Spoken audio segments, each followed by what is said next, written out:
Bonjour et bienvenue sur la chaîne Yuki Fantasy pour une nouvelle vidéo. Tout est dans le titre, hein. Pourquoi je n'irai pas à la Gay Pride. J'avais envie d'en faire une vidéo plutôt que quelque chose d'écrit parce que ça aurait été trop compliqué pour moi sinon par la suite.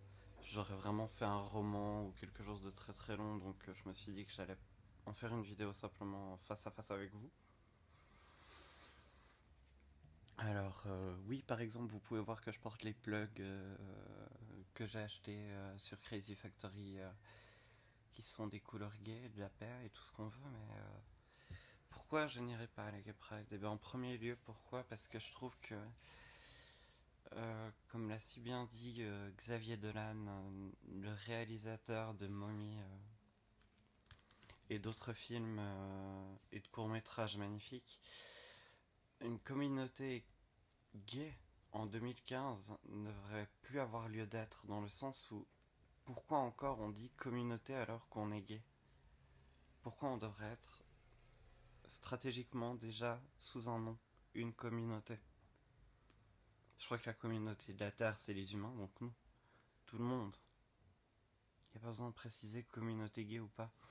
Et c'est ça que j'ai beaucoup de mal avec le milieu, dirons-nous, c'est qu'ils ont besoin de se montrer comme une communauté. Moi, je me montre parce que je suis moi-même. Les choses que je fais, c'est pour moi, c'est pas pour. Ouais, je sais pas. Je trouve qu'en tout cas, dans les gay pride de nos jours, il y a beaucoup trop de provocations de personnes qui vraiment au stade extrême dansent sur des chariots en string, etc. Après, je peux très bien comprendre le fait de se déguiser en drag queen, puisque voilà, d'être même extraverti, même d'être, comment dit-on, transsexuel, d'être simplement travesti ou toute sous forme, je suis très tolérant, c'est pas ça le problème. C'est le problème de toujours pousser la provocation à l'extrême, alors que je trouve on a quand même beaucoup de droits à l'heure qu'il est et qu'on est quand même beaucoup plus. Ouais, beaucoup plus. Comparé à la guerre de 39-45, je vais pas rappeler les triangles roses, etc. Mais je veux dire, je ne comprends pas pourquoi en 2015 on doit continuer à faire des communautés et des clans, alors que c'est l'humanité qui se bat contre autre chose, je pense, et non contre eux-mêmes. J'essaie de trouver mes mots parce que j'ai pas non plus envie que ça devienne euh, une vidéo de clash, parce que c'est vraiment juste pour expliquer pourquoi moi je m'y rendrai pas. Ce que je disais, quoi, les provocations des gays extrémistes, c'est encore une fois, vous aurez les images le soir même de la Gay Pride, où il y aura les chars, les cortèges, les personnes en talons aiguilles, les personnes déguisées en femmes, mais vous n'aurez pas un couple simple qui se tient main dans la main, une personne qui vient militer et simplement parler. Non, non, vous aurez tous les stéréotypes, les gens déguisés, carnaval de Rio, avec des flanelles, et puis voilà. On va à la Gay Pride au fait pour célébrer notre fierté d'être gay, de l'être, de pouvoir l'être, que ça soit légal et qu'on en soit fier, d'accord.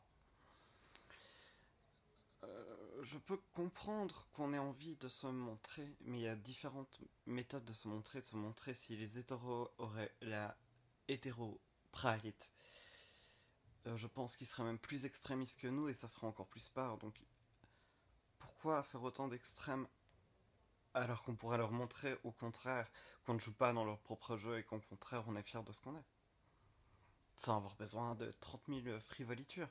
Après, c'est mon avis, le mien. Après, je comprends qu'on a envie de provoquer, de choquer. Moi, j'adore choquer aussi. Je veux dire, je suis quelqu'un d'extravagant. Mais pourquoi vouloir attirer l'agression pourquoi, enfin, ça, je comprends pas. Le fait que rien que le PAX soit légal en Suisse, moi, ne me donne pas spécialement non plus envie pour l'instant d'aller militer en tant que homosexuel, parce que moi, le PAX pour moi n'est rien. Pour moi, je trouve vraiment qu'on prend une vache, un pot de cuir, et puis c'est le PAX.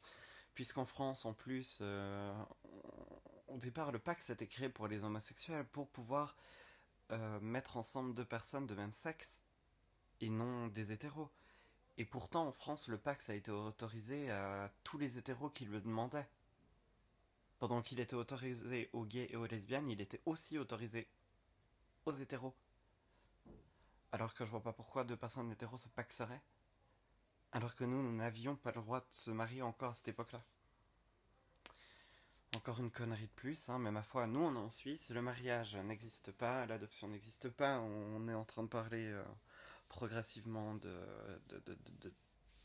l'évolution de la Suisse, etc. Mais je pense qu'on n'aura pas un mariage gay avant quelques années. Du moins, j'aimerais mieux que ça évolue assez vite, mais bon, vu les personnes très à droite et qui sont absolument contre ça, et les personnes complètement à gauche, extrême gauche, et qui sont complètement dans la provocation, c'est dommage, il n'y a aucun dialogue. Qu'est-ce que j'ai concrètement, pour vous faire une vidéo comme ça, qu'est-ce que j'ai concrètement contre le monde gay? Ben, tout simplement le fait déjà, j'ai envie de vous dire, je parle pas sans ne pas savoir. Quand je fais une vidéo, c'est sur des choses dont j'ai vécu, sur des choses que je peux parler parce que je sais que je les ai vécues. Quand on a passé 2 ans, de 15 ans à 17 ans dans une boîte gay où d'abord on nous fait comprendre qu'on est trop gros, que pour un gay, un homosexuel n'a pas le droit d'avoir un bourrelet. Soit ils doivent être très fins et anorexiques, soit ils doivent être musclés et très bien. À partir de 25 ans, dans le monde gay, vous êtes un vieux. Euh, c'est vraiment un monde insipide d'acide et de voilà, je comprends pas encore une fois pourquoi est-ce qu'on doit dire le monde gay. Non. Euh, ok, la communauté, ok, les amis, ok, les gens qui suivent, les militants. Le monde. En qui on se proclame pour parler au nom de tous les gays? Moi, je trouve triste aussi, aucune envie d'y aller parce que quoi? Parce que c'est pas militer, c'est exister. Pour moi, c'est pas de militer d'aller sur des chars et de commencer à insulter les gens qui sont pas spécialement pour les gays sans leur adresser la parole, sans essayer d'installer un dialogue, quelque chose d'appréciable. Et j'ai l'impression que ces gens ont besoin d'exister à travers cette histoire de communauté gay, de monde gay, et se retrouver, et voilà, mais on n'est pas une famille. Moi, c'est pas parce que je suis homosexuel que demain je croise un homosexuel que je vais y dire salut, parce qu'il est de ma famille, non. Chacun vit sa vie et chacun vit sa route.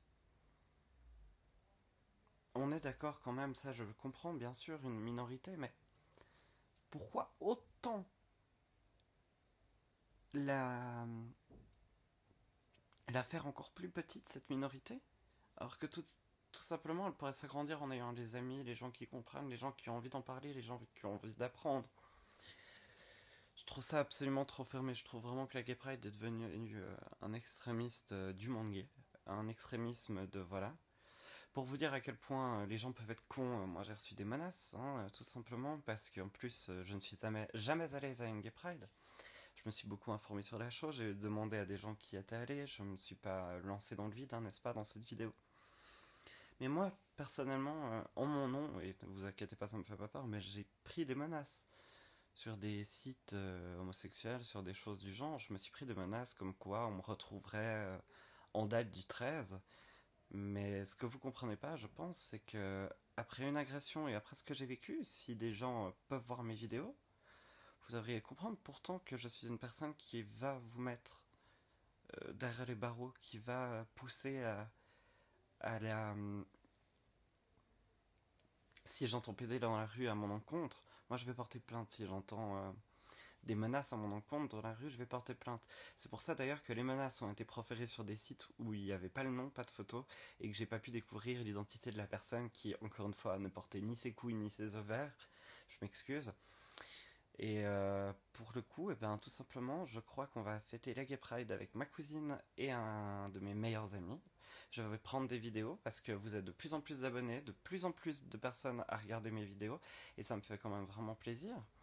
Et je voulais vous partager aussi mon point de vue vis-à-vis de tout ça. J'espère que j'ai pas été non plus trop extrémiste parce que la gay pride n'est pas quelque chose d'horrible, entendons-nous bien, mais je trouve que les menaces, le fait de ne pas militer mais d'exister et tout ça empoisonne l'esprit de sincérité de cette fête. Ma foi, voilà, moi j'y participerai pas. En tout cas, je vous en souhaite une parfaite à vous si vous y allez. Je vous souhaite de profiter, prenez grand soin de vous-même. Et je vais terminer sur un statut que j'ai mis sur Facebook et que beaucoup de mes abonnés sur ma page Facebook auront pu le voir.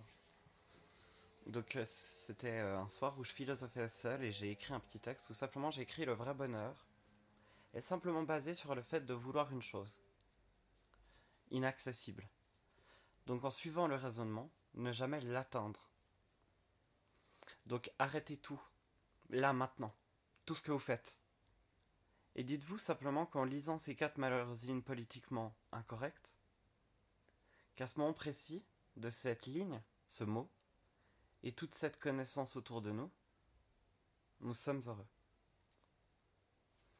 Voilà, c'était simplement une phrase de moi, où je réfléchissais et je me disais que de toute façon, l'homme veut toujours ce qu'il n'a pas. Donc simplement, appréciez les choses qui sont autour de vous, les gens qui sont autour de vous. Appréciez de dire je t'aime à quelqu'un, de vous excuser encore à quelqu'un tant qu'il est encore temps. Parce que ce n'est pas une fois qu'on passe de l'autre côté qu'il faut avoir des regrets. Moi, je vais continuer avec une bonne proportion de vidéos parce que j'ai reçu des commentaires qui me posaient des questions, par exemple pour l'huile de ricin et la barbe. Et d'ailleurs, moi, je vais en faire le test, donc je vous montrerai en vidéo. Et bien, comme vous pouvez le voir, mes cheveux repoussent naturellement et vraiment d'une manière tellement saine, et je ressens ma nature de cheveux revenir au galop. Je ne serai pas chauve, mes cheveux repoussent. Je vous ferai une vidéo aussi dans la playlist coiffure pour mes cheveux, pour vous expliquer tout ce qui s'est passé. Mais vraiment, c'est hallucinant le fait que le stress ait pu m'engendrer une chute de cheveux comme ça et que maintenant tout aille mieux. Je vous souhaite de profiter grand soin de vous-même. Prenez soin des gens que vous aimez autour de vous. Abonnez-vous, commentez, likez, partagez si cette vidéo vous a plu. Allez sur mes autres vidéos si vous avez envie d'en voir plus, mes autres playlists. Et je vous souhaite une merveilleuse soirée ou journée à l'heure où vous regardez cette vidéo. Merci pour tout.